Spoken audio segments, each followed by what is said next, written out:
In many ways, this M18 symbolizes the shift into a new era of handguns, and not just literally by officially phasing out the 40-year reign of the Beretta M9, but with the big shift towards lower cost, polymer striker-fired designs pushed by brands like Glock that convinced even SIG, legendary for their expensive all-steel hammer-fired pistols, to reinvent their flagship for a new era.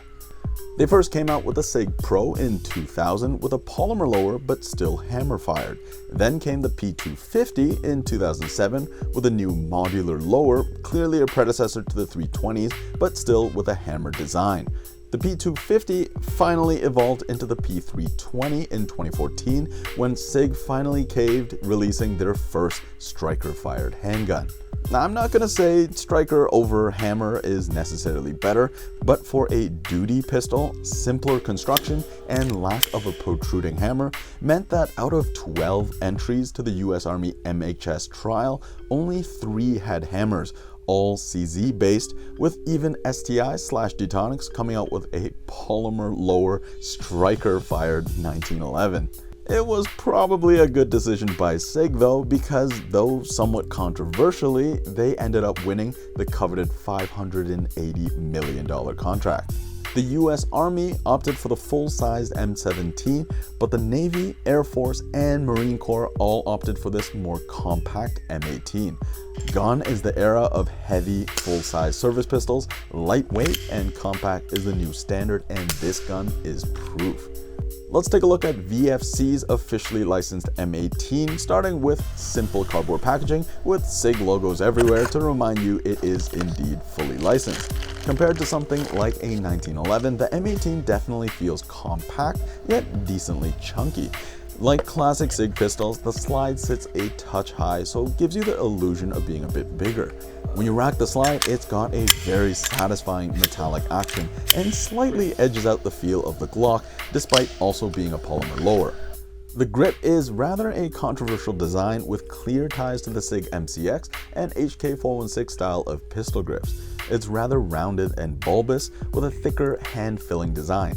Not everyone's taste, but it is rather versatile for a range of hand sizes. The beaver tail is a bit more pronounced compared to a Glock, and even with a very tight high-tang grip, won't give you slide bite. This model is the green gas option with the magazine stored separately underneath a cardboard flap. Mag insert is smooth and locks in well, and on release slides out easily. Mag release shape feels really good with a triangle profile that fits the profile of your thumb. It sticks out a little bit more than the Glocks, but in my opinion feels a bit better to use. There's a cutout on the grip that makes a good thumb groove or a place to lock in with your support hand. Controls are placed well within reach close to your thumbs. I'm glad to see a very notchy safety that should prevent accidental bumps, especially as the slide release is placed pretty close to the safety. Full-time ambidextrous controls with a reversible magazine release as well, as is becoming the norm with modern handguns. Field stripping is as simple as dropping the mag, lining up the slide with the takedown lever, and sliding the upper right off, separating into 4 main components ready for cleaning. Hop-up adjustment is similar to the Glocks, turning the recoil guide rod to adjust setting. There's a plastic tool included, but turning it by hand is simple enough. Reassembly is a breeze, just make sure everything is lined up correctly, and if it takes force, you're doing something wrong. Taking a look at the trigger, it's a much slimmer profile than the Glocks and does away with the trigger safety, which in my opinion is a good thing. It's got quite a short take up before the wall and a nice crisp break. There is a bit of noticeable over travel after the break. Bigger gripe though is a lack of a clear, distinct reset, and this one is almost imperceptible. Not a functional issue of course, but compared to the sharp reset of a Glock, it just doesn't quite feel as good to operate. Green gas is filled through the back of the magazine, so no base plate removal is required. A bit more convenient, and when it's placed upside down in a mag pouch, the fill valve is hidden and hopefully won't get dirty. The BB loading track is a bit narrow, so make sure you have a good grip on the follower. It's rated to hold 25 BBs, but leaving a bit of slack in the follower, we loaded about 21, which incidentally is the capacity of the real M18 with the slightly extended mag. Popping in the mag and using the nice front slide serrations to chamber in a round, we're ready to shoot. Muzzle report is pretty loud and the metallic action sounds great while shooting. Blowback is pretty comparable to the VFC Glocks and it's both pretty strong and snappy.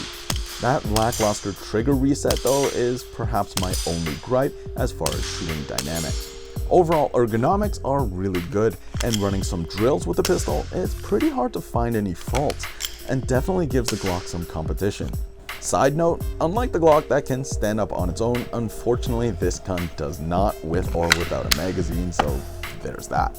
If you're debating between this gun and likely its biggest competitor, the VFC Glock, we'd say you really can't go wrong either way. However, consider that there are much more accessories and parts on the market for the Glock, but ultimately try to get your hands on both, as though they're pretty similar on paper.